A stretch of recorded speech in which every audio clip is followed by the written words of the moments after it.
All right, should we get going? Yeah, I'm ready. Let's give it a shot. Hey, everybody, welcome to this Agile thing. I'm Matt Beam. With me today, we have who do we have? The Daniel regular, Doiron here from Montreal. excellent. And Mike Marchi on his last day in Hawaii. Boo. Who is that booing? You changed your name. I think that's Jeff Singleton. And I'm Jeff Singleton from sunny but cold Chicago. Yes, same. Daniel, thank you for joining today. We Pleasure. just a little bit of context. Mike and Jeff and I are all in the sort of the software coaching and consulting business. I think that's fair to say. And so we have a strong interest in understanding how to understand value and help companies do a better job at prioritizing value at the team level and also communicating that to leaders and stakeholders. And so a lot of, I think, our context has to do with helping at the team level understand how to do this stuff and how to sort of represent that and make economic decisions, right? I think Scaled Agile Framework talks about taking an economic view. And there's a lot of confusion about how exactly, what the mechanics are of that at the team level. So I want to get to that level, that aspect at some point. But if we could start, maybe you could help us understand your history, your background, how you became an expert in throughput accounting and ToC and what you do. Yeah, well, who hasn't read The Goal from Dr. Goldratt? I think it's the most popular business book ever written. And part of this, of course, there are 6 applications that Dr. Goldratt came around to basically produce. I think he had a couple more to do, but he died before. And of course, to all of the engines, okay, from the theory of constraint are also well suited for knowledge work. Okay, CCPM, okay, critical chain project management, is entirely proper for knowledge work. It's been built for engineers to basically manage projects, and also throughput accounting is suitable for knowledge work as well.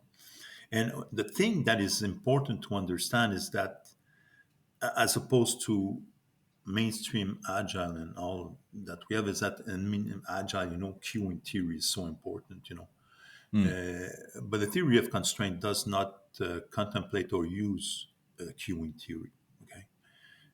Because queuing theory, there you can have queues emerging from everywhere, left and right, and one of the core principles of drum buffer rope and CCPM is that variation has to be managed centrally on one location to really tame variability. And for that reason, buffers, one buffer at the right place controls variability. A lot of people think that Kanban is, for example, a pull system. Kanban is not a pull system; it's a do not push system. And the only one that really is a pull system is the theory of constraint with its buffer technology. These are real pull systems.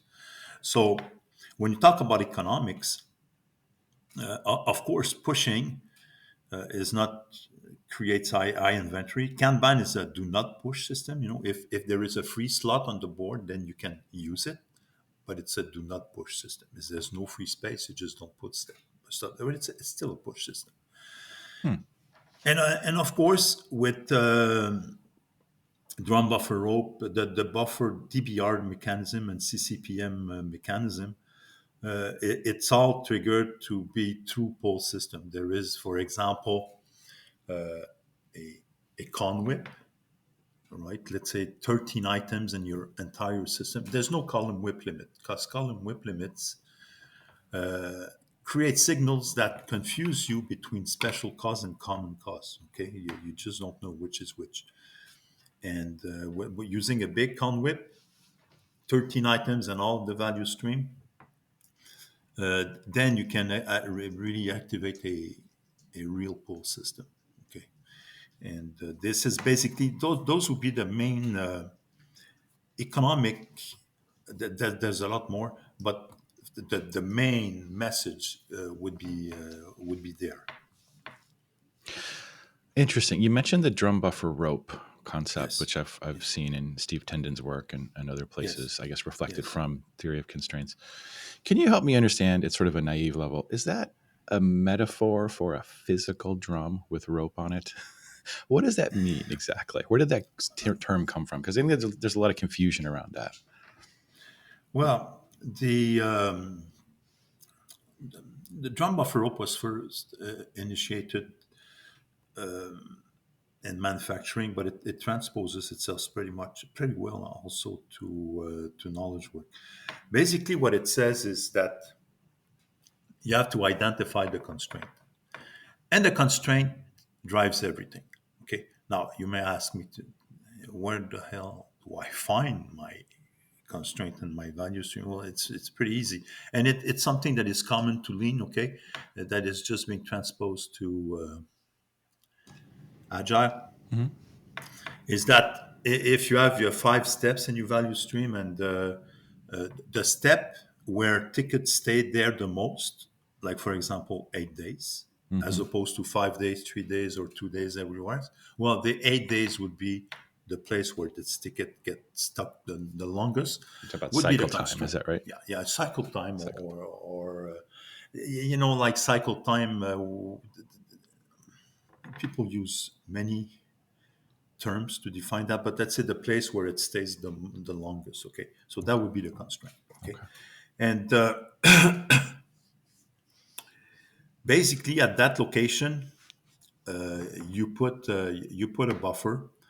Let's say if the ticket takes all the way takes 9 days to get to the constraint, and at the constraint it takes 3 days to process, then you would need a buffer of 3. Okay, and once this buffer is consumed, it goes beyond that threshold at the constraint, then the rope is basically just a signal. Say, hey, give me some stuff. Okay. Replenish the Yeah. back. Okay. Yeah. Exactly. So they basically are 3 facets of a mechanism, and the rope is basically the one that sends the replenishment signals once the buffer gets consumed to below the threshold that it should be at. I see. Yeah. So the idea is the constraint. We've identified the part of the system that slows everything else down. So we want to make sure that part of the system is always working. It's never starved for work. Yes. So then we want to make sure we put a little bit of buffer in front of, or an appropriate amount of buffer in front of that, so that whenever that system or that team is ready for the next, there's always work there. Because if that system or that team stops, everything stops. Yes. Okay. Well, you don't want the constraint to stop, and this is where people make the big mistake. Okay, like you basically said, the constraint must never stop, right? So you basically have to have all of the heavy artillery of knowledge and software, like the scheduling, the ranking, the prioritization, the making sure that the constraint is humming at 100% are in place. So managerial oversight is important at that place, but anywhere else, it just doesn't matter. Okay, the slack is going to be present. Yeah. And not stop, don't measure there. Okay, do not measure there. Okay, it's no point, because it's meant to be that way. So we all talk about T-shaped resources and specialized resources. Well, T-shaped resources really belong everywhere, but at the constraint. The constraint, you're going to have your specialist. Okay, and T-shaped resources can be, spread just about everywhere else, because productivity and efficiency, are not the biggest concern at that place. And if you start measuring people by their performance at those locations away from the constraint, you're just missing the boat. You're going to focus on the wrong thing. Yeah, so don't do that. this is the thing with the economics, because we're so far, we're only discussing economics, okay? And if you do that, you're just going to mess up the system, and probably, if you intervene, change the location of the constraint, which is ultimately not something you want to do. And something that people say in knowledge work is that, oh, the constraint changes all the time. Well, if you want to be smart about it, you pin the constraint, okay?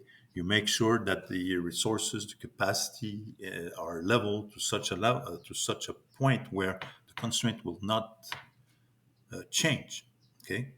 And there are places where you don't want the constraint to be, and there are places where you got to be careful. So, for example, you have operating expenses, and throughput accounting, you've got three variables that you have to be aware of: operating expenses, which are your fixed costs, sales, throughput, and then investments. Money that you put in and you invest in the system. So, for example, if we go all the way upstream, what Donald Reinhardt calls the fuzzy front end, Mm-hmm. it's not the place to have the constraint there, to have limited capacity, to be cheap on the money. Upstream is where you open the floodgates and you put money in there, because it's a fuzzy front end. So you gotta not the place to put a constraint, okay? Because you When you're don't know not, which part of that will actually determine value, so you want to keep it flowing and let the system sort of weed that out with data. Is that kind of the idea? well, it's basically because you don't want to mess up upstream, right? So let's not start to cut on the tools, on the manpower, on everything that can make it such that the business and and the technology can actually communicate together. Okay, I see. so not the place to say I'm going to put a constraint there. It's absolutely not ideal. And in terms of generating sales, throughput, well, you want to be downstream, as downstream as possible, like Amazon does.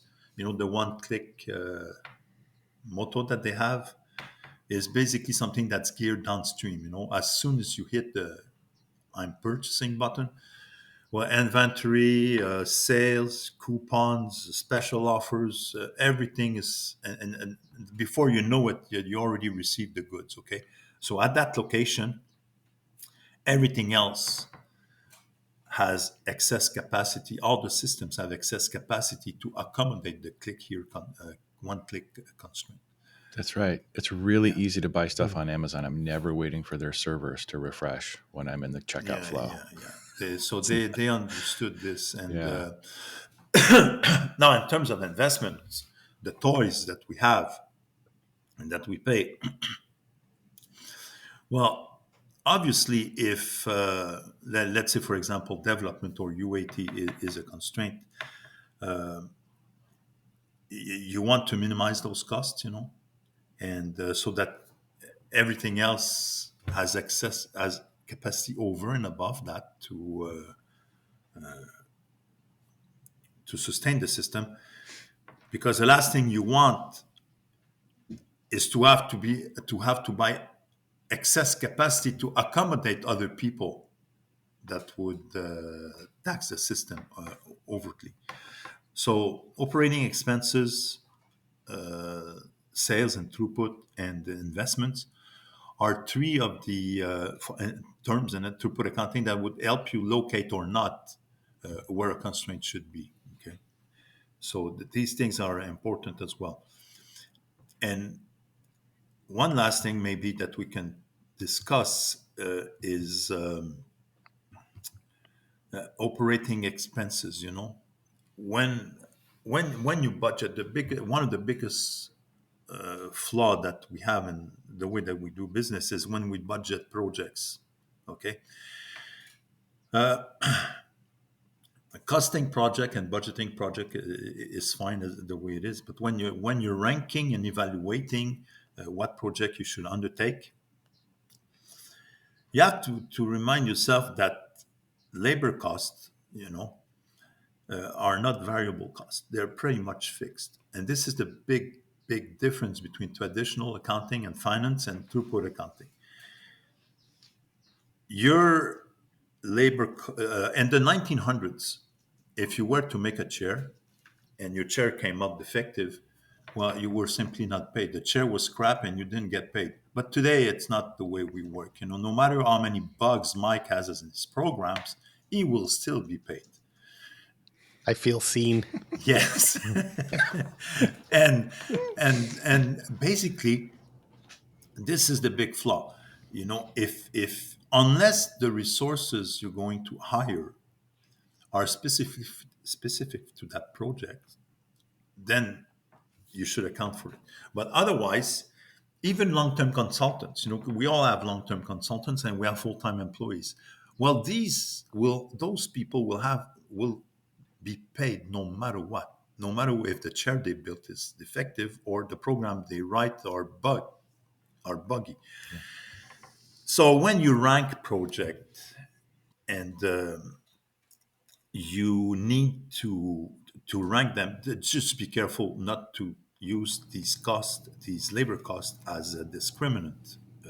And one approach that finally dug this are the flight levels from Klaus Leopold. Okay, just Interesting. just don't weaponize the math on that. It's no point. Okay, these people will be paid no matter what. Okay, so yeah. So to put an agile spin on part of this conversation, one of the principles we have is to work at a sustainable pace. Yeah. So is our sustainable pace conversation mainly tied to the constraint? Are they the ones that we're trying to make sure since they're the ones we're trying to keep busy all the time, we don't want to overtax them either. Yeah. Busy all the time doesn't mean working overtime and never sleeping. Yeah. But you see, that constraint has to hum. Okay, it's where you have the least amount of capacity. So take care of that by definition. This is where if a minute is lost on the constraint, it's revenue lost, forever. Now, sustainable pace, of course, at the constraint, well, We do the best we can. It's going to be kept busy. Okay, but everywhere else, you should witness slack or excess capacity, and trying to rush or to have maximum resource efficiency at these locations would simply put excess inventory. Okay, and we all know what excess inventory is, eh? An excess amount of architecture, an excess amount of business analysis, an excess amount of stuff to be tested, an excess amount of this and that. Well, what happens is that the longer they stay in inventory, the faster they decay. I think Mike Burrows says his best is the passage of time makes a mockery of all of our efforts. And this is true, and this applies very well to knowledge work. And of course, the counterpart in manufacturing is that inventory will build up, and garbage on the balance sheet will end up as a loss on the profit and loss statement. Okay, so there's no other way around it. But in knowledge work, it doesn't flow through the income statement and the balance sheet. It's just pure waste. If you take a architecture analysis that's been done 6 months ago, it has no value today, or has lost a significant amount of its value. Yeah, I've seen a lot of unread documents in my career. Stuff that seemed important, but just then sits on the server and nobody ever reads it. Pretty much every design document ever created. Yeah, but this is a sign that those people usually are not at the constraint, and you see them being idle and say, "Hey, work." Well, this is the side effect of this is that it creates waste for nothing. It basically keeps people busy. And most of the time, instead of doing that, just take them and focus them on finishing stuff. Yeah. Get them to finish stuff instead of going into speculative work. So I think I can see two layers of analysis here, and tell me if I'm crazy. I might be crazy, but I see us applying these principles on the one hand to manage the system itself. What's the structure of the system, right? Where is the constraint in the system, and how to properly manage that? And then on top of that, decisions about what should flow through the system, how to make economic decisions about what to focus on and what not to focus on. Does that make sense, number one? And two, do you see those as two different sort of lenses that you use when analyzing systems and explicitly talk about it like that? Or is that not as No, useful? that sounds about right. At the yeah, Yeah. it sounds good. Yeah, because it's just in my head, I realize, these are two separate. Because in practice, for me, I think for a lot of people, these conversations tend to sort of happen in real time together. Like we're moving back and forth between them without even realize we're talking about the design of the system versus how to prioritize. And so one of the things I think, I don't want to speak for Mike and Jeff, but one of the things I'm hoping we can understand here today is how to help people like product owners or whatever your team, the person who's deciding what the team should focus on, what's valuable, how should they apply the throughput accounting economic calculations to what they're doing? What would they need to do that? Yeah. Right? Does that make sense? Yes, and basically, the laws of physics, don't change on that account. Prioritizing work, selecting what's right to be done, the technical depth stuff, the architecture stuff, the the issues surrounding that will never change. It's where the fuzzy front end is.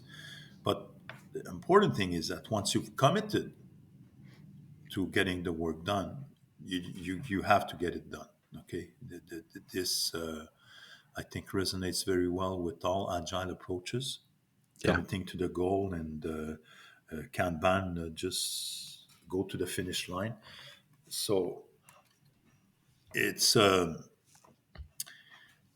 the thing that's important though is, and this is all where the all the talk about dependencies come about. Like I wrote an article like 2 weeks ago on dependencies,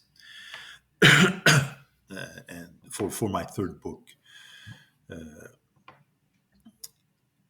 There's a lot of talk on dependencies, and I think when I wrote that article, I went to Jürgen Appello's unfixed model, because I like Jürgen's work because it's short and sweet, one line, and so he listed like 18 dependencies, and where you connect upstream with downstream is with full kitting. Okay, you have got to make sure that before you start, you have got everything going. You will have or have everything that you need to finish the work.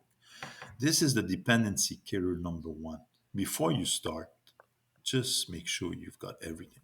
Okay, and all the other ones, the 17 or 18 other ones, can easily be well, not always, but this is where the theory of constraint and CCPM and DBR, you don't find the word dependency written all on That's every page. interesting. Yes, I didn't notice that before, but I did not ever come across that word in the theory of Yeah, constraints. You don't talk about it. yeah, you don't see, because buffers, the buffers in the theory of constraint absorb variability centrally where it's important.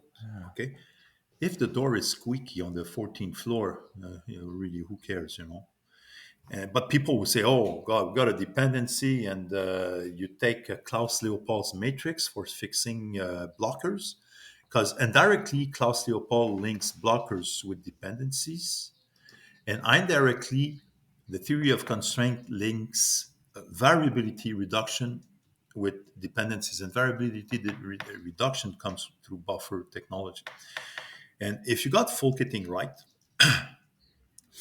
and then you do the execution properly by having low WIP, okay, and pulling when it's time. Because one of the toughest thing also is regarding work intake. When do I when do I take work? Well, it's in a lot of cases it's an art rather than a science, but with DBR, drum buffer rope, it becomes a science because you will not order something new until you get a rope signal. Okay, and you might think that it's because capacity gets freed, like Kanban does or whatever, but it's not necessarily the case. Okay, it's basically when the constraint needs to be fed, and this is when the proper signal for replenishment has to be taken into account. Of course, human brain has to be smart enough to say no, we got to do this and whatever. But work in tech, there's a constrained capacity systems like Kanban, okay, are definitely a big help, but nothing beats the drum buffer rope technology to really emit a signal when it is scientifically good to send a signal. Okay. That's interesting. That does appeal to me, the science of it, because in a lot of places I go, it feels like a lot of opinion, right? Yeah. And it's less scientific, it's less quantifiable. It's sort of like what we think is going to happen or what we need to do, as opposed to scientifically traceable. Mike, did you have a thought? Yeah, we frequently find ourselves in, well, we almost always find ourselves in cost accounting environments. Yeah.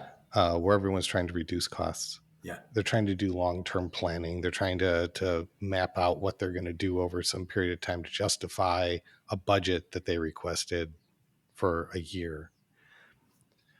So throughput accounting sounds like a great way of getting people focused on outcomes, but it doesn't. It's like it doesn't replace that long-term planning. Like how do you reconcile those two concepts in an organization? Because we're coming from an organization that's based on long-term cost accounting. Yeah. They're running their so Yeah. Well, we're well. Maybe you don't. You see, throughput accounting is for decision making. Okay, it's for decision making. That's for long-term planning or this and that. It's another story. But traditional cost accounting, let's put cost accounting in its right place, in the closet and lock the key. Cost accounting serves at the pleasure of financial accounting and nothing else. If you use cost accounting data to plan or anything else, you basically don't get it, and all accountants just make the mistake. and the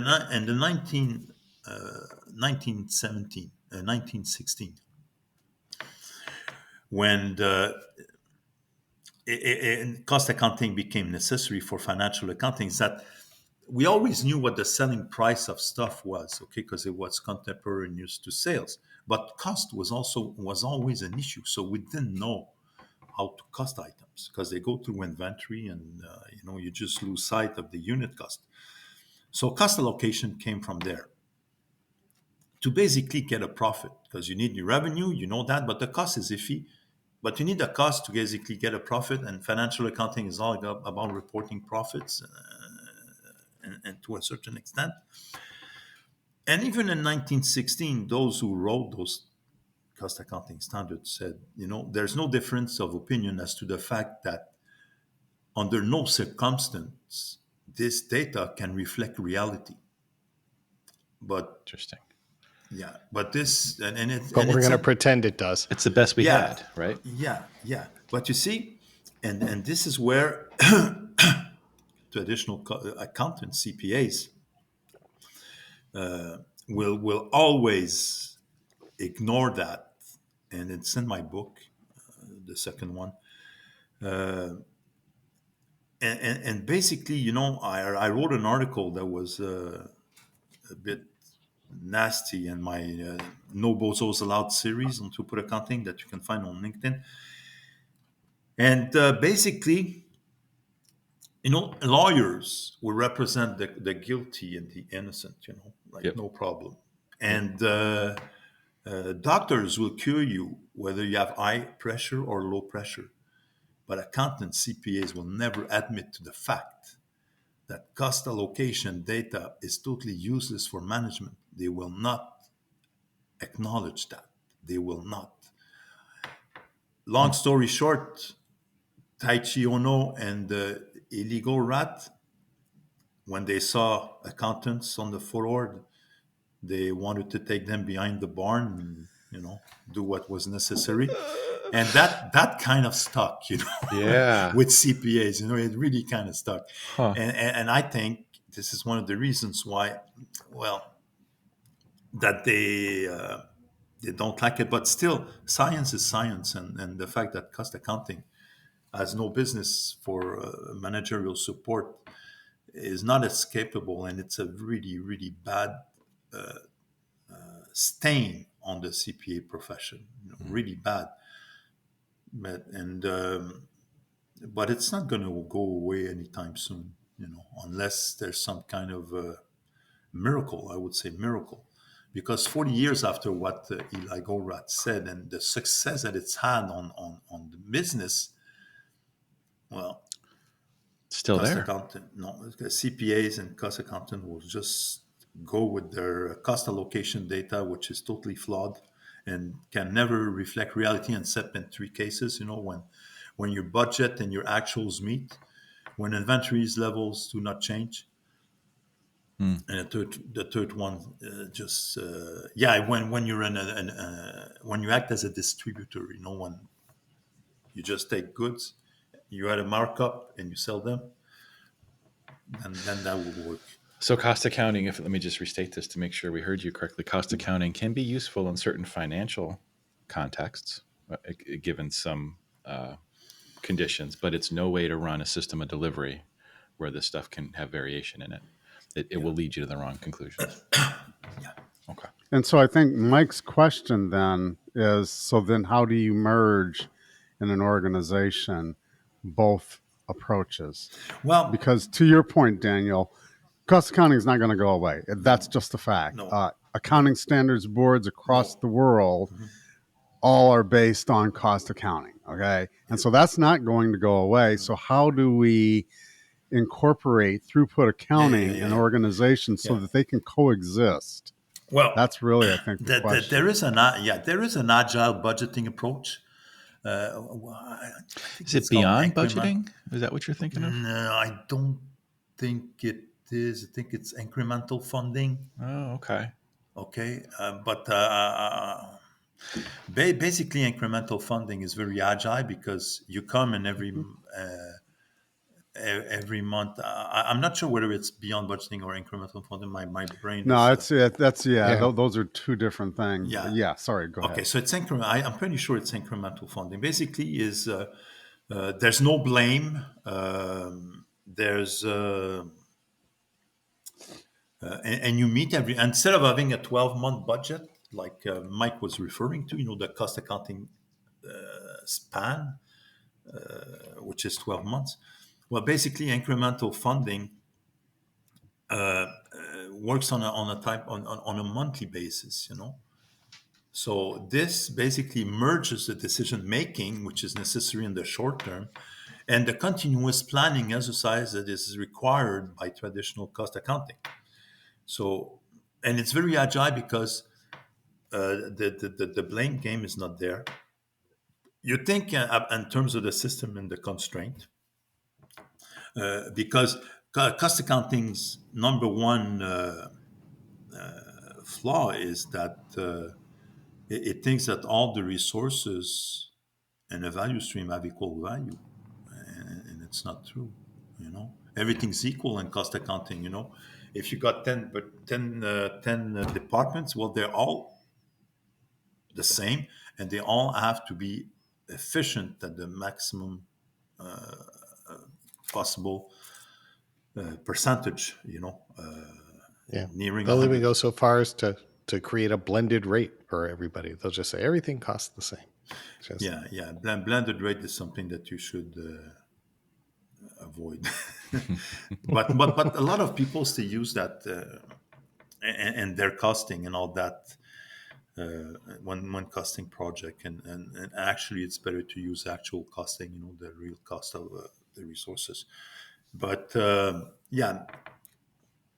that approach to budgeting is better when it's done frequently, every month or so, and this way it joins a bit throughput accounting and traditional accounting, both arms of accounting. so incremental accounting has some, I mean, we know what a team is going to cost us. Incremental funding. Thank you. So incremental funding is we know what the teams are going to cost. We have our operational costs pretty much nailed down with that, right?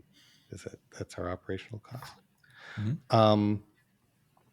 So it's, in a sense, we're relying on our product owners to go and sing for their supper. They're going to go out there and say, this is how much we're going to need for the next month, and this is the value I'm going to bring back to you with that, right? So we could measure.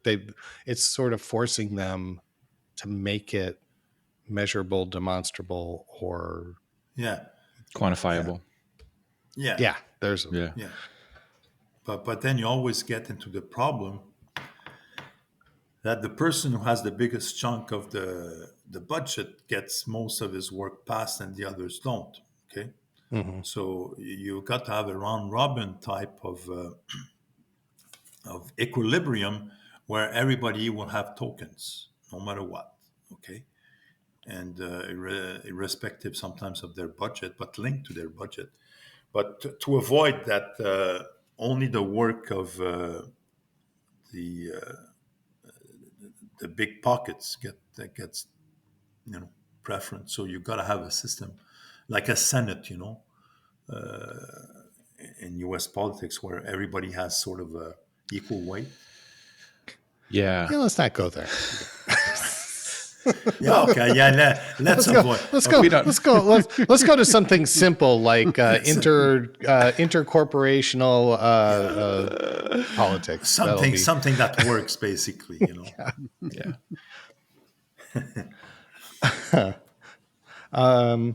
Yeah. So I mean, I guess you would still have that. Like, you could use the cost accounting to build a bucket of funding that a product or a group of product teams might be drawing out of, and you use the incremental funding to draw from the bucket. Because basically, cost accounting does have value in some cases, for management purposes. Like, for example, when you go to have your car repaired, there's a standard cost saying that an oil change costs so much, and this is practical. Also practical is in terms of capacity, showing you where in the long term your capacity curves lies. Okay, but it's pretty, and of course variance analysis. It's practical. It has uses, but it's pretty. You got to be careful as to how far you go with this, and this is where every time you make a decision, you got to use the three discriminant of throughput accounting. Throughput accounting is like marginal analysis. Will this decision increase my revenues? Will this decision increase my operating expenses? And is this decision going to increase my need for new investments? Okay? Because cost accounting will never recognize the marginal impact of your decision. And this is where it's the word throughput accounting is the word of delta. Is this decision going to increase sales? Is this decision going to increase investment or decrease investment? And is this decision going to increase or decrease operating expenses? And in that particular order. So from the point of view of the team, looking through the Agile lens of team management and leadership, this is probably where you cross the boundary into product operations, right? All of the continuous discovery and other things that you use to understand potential work and how to value it and how to discover opportunities. So we're having to sort of, from the Agile point of view, we're trying to bring together several things to create a more highly effective team. It kind of explains why it's been so difficult, right? There's a lot of things to think about, a lot of theories to come to bear at the right time, at the right place, to put it all together to get a more effective team, if that makes sense. Yeah, but there's a lot of noise and a lot of pollution. And one of the things that Dr. Goldratt and his solution brings about is simplicity and inherent simplicity. Inherent simplicity, you say? Yeah. And this is where the coming back to dependencies and interdependencies, people want to remove them, remove them and be careful for what you wish for, because every time you remove a dependency, you may create a new one, you may create a new bottleneck, and you might increase the amount of degrees of freedom in your system. When everything is interconnected, it has big benefit because they work together. It simplifies management. So from a practical point of view, that means the teams need to plan together, right? They need to understand. Is that what you're saying? What they're going to do in the next cycle of planning? Oh, yeah. Yeah. You gotta have buy-in, and when you do full kitting, it's meant for that. The upstream and the downstream people have to basically be in sync as to how it's going to be done, and do we have everything to get from here to here during the time that we want it to be done. Yeah. And the full kitting, is the most effective dependency killer ever. Okay, dependencies will occur, but if you have a low WIP in your system and you've got the proper signals, because one of the things also that we didn't have a chance to talk about is management by exception signals that are provided by CPM and DBR. And this is in my first book that I wrote with Steve Tandon. Management by exception signals basically stop running wild goose chases and wait for a signal of the system to tell you that you have a problem that is about to materialize. And nowhere in Agile is that science there. People just run around their tails and chase their tails and for anything. Yeah. What we tend to do in Agile is we create these teams and team of teams and these forums and these discussions and these artifacts, and we get together regularly to make sure but it's really good. Hard to see this. That's necessary, but not sufficient is what I hear you saying. Yeah. Oh yeah. That's that. Yeah. I would agree with to that. But it is part of, it is a sort of buffering, when you take some resources and you create new teams and all that. It is akin to buffers, okay? And these are definitely appropriate, because communication, teams of teams and stuff like that is definitely needed. Does every piece of the system have its own inherent constraint? You manage them independently. And the reason I'm asking this is Matt, when you've just said, we want teams to work together to manage dependencies, I heard you speak horizontally. When Daniel responded, he talked vertically. He talked about intake, execution, and delivery, and we see that all the time through different team topologies and things like that, where you've got the architectural input or the design input, then you've got the development teams, and then you've got this long tail of validation. Yeah. So. I don't know if this is orthogonal or connected, but the thought that I had was, this is simpler in my mind if you have sort of a simple value stream where all these teams are getting together and they're all part of the same series of steps to create the value. But in reality, a lot of times what you have is, for this group of work, these 3 teams have to work together, and for this group of work, these 4 teams have to work together, and there's multiple things flowing through on different paths through the same set of teams. So it can get real complicated real fast when you're trying to visualize that work. Yes, and you just nailed it right there, visualization. Okay, and I don't know if any of you is familiar with the Obeya system. I have heard that. That's Jim Benson, Jim Benson. Jim Benson. Yeah, Yep. but it's not his work, but he uses it like really big time.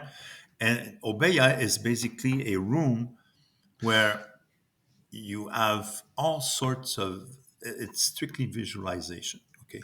And there's like 20 items in there, and your Kanban boards or your value stream would only be one of the topics. All the other ones are what constitute an Obeya room, and it's based on visualization, and basically visualization is a big part of CCPM as well. It's just too complicated for people to read words and then build the thing in their head. Like that is just not going to happen, right? Yeah, but if you read words or documents and this and that, well, your interpretation and my interpretation may be different, and it's what we call the knowledge gap. Okay, what I think and what you think I know, it will never be solved unless you have visualization. If you look at something, okay, the knowledge gap disappears. Okay.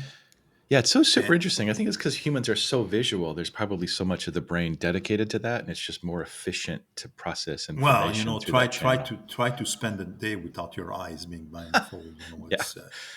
It's not going to work. No, it's hard. You can clog all your other senses and still function, but if you don't have your eyesight, you're cooked. Okay?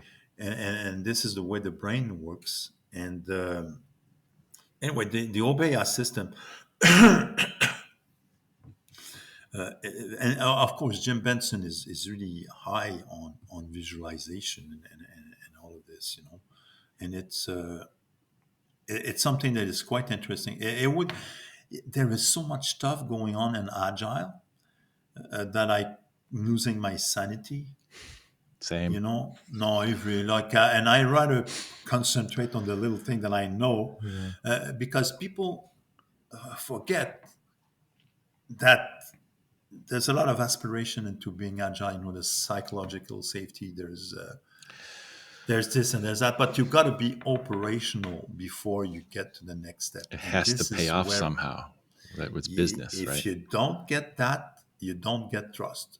Totally. And I don't care what your definition of trust is. I know that Scrum has a very nice definition of trust with 5 values and 3 pillars, and you all mix this together, and there goes your trust. But I think that Kanban University has a very nice way of doing it, is that trust is asymmetrical, and trust is based upon you keeping your promise. And if you want to keep your promise, you got to be able to deliver what you said you would. And for that, capacity constraint systems, Kanban and all Kanban especially, and of course the theory of constraint with drum buffer roll are essential to bring stability to your environment. Yeah, to me they all seem like Scrum and psychological safety and all these things seem like tools that are useful. But if you get really good at it's like a hammer, right? You could be really good at using a hammer, but if you don't ultimately produce a house, what's the point? It doesn't matter. It's not worth anything. Yeah, exactly. So basically, and this is what the nail that I hit all the time is that are you operationally cool? Are you getting things done? No, well, we want to be agile. Yeah, well, fix that, okay? Because hugging a tree and sharing donuts will only get you so far. Yeah. And I know that I'm sarcastic a lot of the time. I'm not. A lot of the times, and but getting things done and stopping the overburdening of people and resources is really hard, because subordinating to the constraint means that you're acknowledging that you got to stop overproducing, and it's the most difficult part. Yeah. Like for example, in the drum buffer rope, the rope is exploiting the constraint, but the drum and the buffer are subordinating to the constraint. Okay, so all of these three components are important to put in the right place and understand. And when it's time to stop overburdening the system, it's the most difficult exercise in terms of plasticity of the brain for everybody. Like when a boxer, in my first book, I'm referring to this in sports. When a boxer kneels and takes a standing 8 count, it's against its instinct as a fighter, but its brain has to say, okay, it's time to interrupt my pattern and take a knee.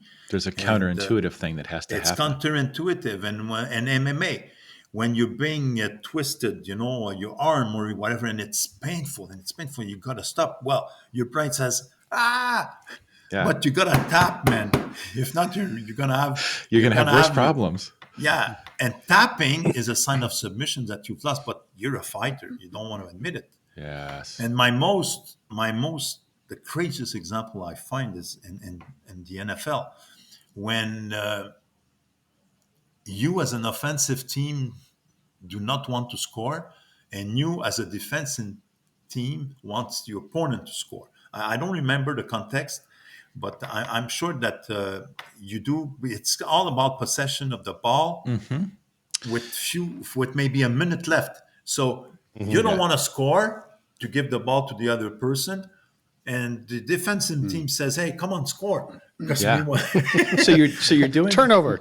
So you're doing something at the team level that makes no sense until you zoom out and you can see the higher strategy that ties it all together. Yeah, and this is what I mean by subordinating to the constraint for knowledge worker is similar to that in sports, professional sports. It's extremely, but in order to be able to do that smartly, you really have to be a professional. Okay, because your brain collapses. Yes. Your brain just collapses. Everything you've been taught about your sport collapses. We see that with teams all the time, where you're getting toward the end of an iteration, and one of the roles runs out of something to do, and so they start looking for something to fill their time because they've been conditioned to stay busy. Yep. But we need to look at it. We need to look at it more strategically. Is it the right move to put another thing into play for the system, not for the person? For the system, right? And so in that sense, so my earlier question with the different streams of upstream and midstream and downstream, within each of those teams, I can see setting up a throughput accounting model, managing to the constraint within that individual team system, but then together they form a larger system that you also support. You also find a constraint within that larger system. But this is what part of a poll that I triggered like 2-3 weeks ago. Is Slack an individual thing or is Slack a team thing? And at the granular level, Slack is something that belongs to the individual, before it belongs to the team. And Slack is for the worker to enjoy. It's not for the team to tell him or her what to do. And basically, when you have Slack, you can take care of your personal business, like going to the dentist or whatever, or go fishing. Okay, and Slack, and this is an important debate that no one went aboard with me. Everybody said that Slack is a team possession, but I maintain that Slack is an individual asset that you can do. And big on fractals, I think it's all of them. I think that you have individual Slack, you've got team Slack, and you've got Yeah, larger system Slack. yeah. But does Team Slack and larger system Slack exist? Doesn't it all narrow down to the individual? I'm not sure, but that's the way I think right now. Could be different views on the same phenomenon. Yeah, it could. It could. But can you Well- take the entire team and say, okay, go fishing and go for a party? I see. Somebody might be called upon. You've got to be there. Yeah. No, it actually happens at the individual level. And it's really hard to tell people, what we hear all the time is, why am I paying people to stand around and not do anything? Yeah, The value of it is not there from the But cost account. they'll be paid. They'll be paid no matter what. Okay? Exactly. Yeah. And you got to stop. And you got to stop having this perspective and sight. But I will go back on the Slack thing in my next book. Excellent. Daniel, do you want to just give the audience the names of the books? I'd like to help you get the word out. Yeah. Well, basically, my book is on my site. My second book, which is Seeing Money Clearly. Okay. Seeing Money Clearly. Got it. Yeah, it's on Throughput Accounting. If you buy my book on my site, the PDF, you also get my first book that I wrote. Fantastic. With Steve Tendon, Throughput Accounting, how Throughput Accounting can help you in knowledge work. And my third book is coming. I have my second book is also available on Amazon, Barnes and Nobles, and Lulu.com. And my third book is being basically on the oven. I'm writing on LinkedIn. I have a thread going, series of articles, which is No Bozos Allowed, which will be my third book. That will be the title of my second book on Throughput Accounting for knowledge work, because knowledge work, no one has written anything on Throughput Accounting on that topic except for John Ricketts. But the third book will be, I'm writing articles every now and then. I'm up to 9 now. And when I got enough, I'll wrap it up and package it in a book. Because every time I make a post, people come and make comments. And for those who would be interested in looking at a group, LinkedIn group for Throughput Accounting, it's Throughput Accounting for You. It's hosted by myself and Etienne Duploy. The owner is Etienne Duploy, an authority on Throughput Accounting. And I'm the manager of the group or something like that. But if you go there and you ask questions, you will be answered. Okay, so it's a pretty cool place to be. It's like a resource for continuous learning. If ever, because and now it's a good place to if you're in knowledge work and you want to get answers to some of your questions on how to sing money clearly. Yeah. Because at the beginning of my book, Mr. Reinhardson, who's an important part of my second book, suggested that I had a bad title, and he said, "Why don't you call it like Sing Profits Clearly?" And I ran that to Etienne Duploy, which was a foremost authority on Throughput Accounting, and he said, and he said, "What? Profits mean nothing. You should know that. It's money. Because you can run profits for 10 years in a row and don't have 2 pennies to rub together. Isn't that interesting? So you got to be very careful. And to wrap up, between financial accounting, cost accounting, and Throughput Accounting, if you do an income statement using both approaches, the last line will balance. Okay, so people should not be scared of using Throughput Accounting, because the income statement, if there's no bridge between the two, people are gonna say, well, how can I relate? Yeah, they'll lose their security. There's a lack of security about losing the view that they had and moving to the new one. So what you're saying, that there are two models on the same phenomenon and both are useful, and they'll need both. Is that what? Is that? Yeah. Yeah. Exactly. Okay. So basically, the both at the last line will basically balance. Love it. Well, we're coming up on time. Daniel, thank you so much. Hey. This has been amazing. I've got like 3 or 4 ideas for future show topics. I learned a lot. I think we're going to wrap it up now. Absolutely. Okay. Yeah. So hey, it's been nice to see you, and till next time. Yes, I've been Matt Beam. I've been Mike Marchi. I'm Jeff Singleton. And Daniel. And I'm Daniel Doiron. Excellent. Thanks, everybody. See you next time. Thanks, Dan. Bye. See you next time. Thank you. Bye now.